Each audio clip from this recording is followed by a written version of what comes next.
जय श्री राधे। धर्मवाणी चैनल में आप सभी श्रद्धालु भक्तों का हार्दिक स्वागत है। फाल्गुन मास रंगों का, प्रेम का, भक्ति का और ईश्वर के आत्मा का मिलन का महीना है। जब प्रकृति स्वयं श्रृंगार करती है, वृक्षों पर नव पल्लव आते हैं, कोयल मधुर स्वर में गाती है, तब भक्ति भी हृदय में नए उत्साह के साथ खिल उठती है। आज मैं प्रस्तुत कर रही हूँ फाल्गुन मास की महिमा का अध्याय 8। एक ऐसी दिव्य कथा जो जीवन में प्रेम, क्षमा और समर्पण का संदेश देती है। तो आइए श्रद्धा और विश्वास के साथ इस पावन कथा का श्रवण करते हैं। प्राचीन समय में नैमिषारण्य तीर्थ में शौनकादि 88,000 ऋषियों ने श्री सूत जी महाराज से प्रश्न किया, हे सूत जी, फाल्गुन मास में किए गए व्रत, दान और भगवान की उपासना का क्या फल मिलता है?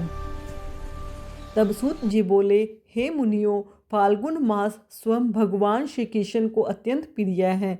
इस मास में जो मनुष्य श्रद्धा से व्रत रखता है, प्रातःकाल स्नान कर भगवान विष्णु, श्री कृष्ण या शिव जी का पूजन करता है, उसे अनेक जन्मों के पापों से मुक्ति मिलती है। विशेषकर फाल्गुन शुक्ल पक्ष की अष्टमी, एकादशी और पूर्णिमा का व्रत अत्यंत पुण्यदायी होता है। जो भक्त इस मास में रंग, प्रेम और कीर्तन के माध्यम से भगवान को प्रसन्न करता है, उसके जीवन में आनंद और समृद्धि आती है। फाल्गुन मास में होली का उत्सव केवल रंगों का पर्व नहीं, बल्कि यह अहंकार के दहन और प्रेम के जागरण का प्रतीक है। प्रहलाद की भक्ति और होलिका दहन की कथा हमें सिखाती है कि सच्ची भक्ति के सामने अधर्म टिक नहीं सकता। जो व्यक्ति इस मास में भगवान का नाम स्मरण करता है, उसके जीवन से नकारात्मकता अग्नि में जलकर भस्म हो जाती है। सूत जी आगे कहते हैं, फाल्गुन मास में अन्नदान, वस्त्रदान और गौ सेवा का बहुत ही बड़ा महत्व है। जो व्यक्ति निर्धनों को भोजन कराता है और प्रेम पूर्वक सेवा करता है, उसे अक्षय पुण्य की प्राप्ति होती है। इस मास में तुलसी जी की पूजा, गीता जी का पाठ और श्रीमद् भागवत कथा का श्रवण विशेष पुण्यदायी माना जाता है। हे मुनियों, फाल्गुन मास में भगवान श्री कृष्ण वृंदावन में गोपियों के साथ रास रचाते हैं। यह आत्मा और परमात्मा के दिव्य मिलन का प्रतीक है। जो भक्त इस मास में सच्चे हृदय से राधे कृष्ण राधे कृष्ण राधे कृष्ण का नाम जाप करता है, उसका जीवन प्रेम और शांति से भर जाता है। भक्तों, यह मास हमें यह शिक्षा देता है कि हमें सारा दिन भगवान का नाम जाप करना है, तभी हमें मुक्ति का द्वार मिल सकता है। भक्तों, हमें अपना गृह कार्य करते हुए भी अपना मन भगवान के चरणों में समर्पित रखकर उनके मन ही मन उनके नाम का सुमिरन करना है।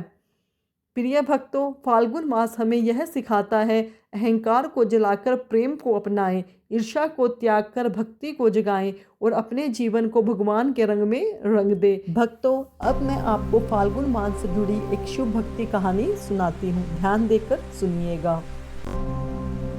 प्राचीन समय की बात है। एक वन में एक शिकारी रहता था। वह जीवों का शिकार करके अपना जीवन चलाता था। उसे भगवान, पूजा पाठ, व्रत आदि का कोई भी ज्ञान नहीं था। उसे नहीं पता था क्या भगवान होती है, क्या पूजा पाठ होता है, किसी चीज़ के बारे में उसे कुछ भी पता नहीं था। एक दिन फाल्गुन मास के कृष्ण पक्ष की चतुर्दशी की रात्रि महाशिवरात्रि थी।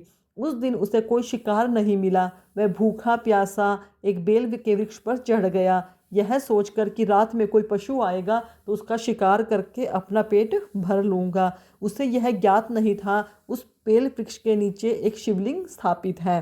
रात भर जागते रहने के कारण बेल के पत्ते तोड़कर नीचे गिरता रहा। साथ ही उसके हाथ में रखा जल का पात्र भी कभी कभी नीचे टपक जाता। अज्ञानवश जो बेलपत्र और जल शिवलिंग पर गिर रहे थे, वह उसकी अनजानी पूजा बन गई। पूरी रात वह जागता रहा। इस प्रकार उसका रात्रि जागरण भी पूर्ण हुआ और वह दिन था महाशिवरात्रि का। भक्तों, जो अब आने वाला है महाशिवरात्रि का पावन पर्व।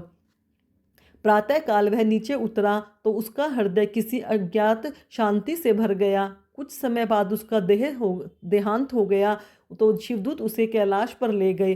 भगवान शिव प्रकट हुए और कर बोले, हे वत्स, तुमने फाल्गुन मास की शिवरात्रि में उपवास, जलाभिषेक, बेलपत्र अर्पण और रात्रि जागरण किया।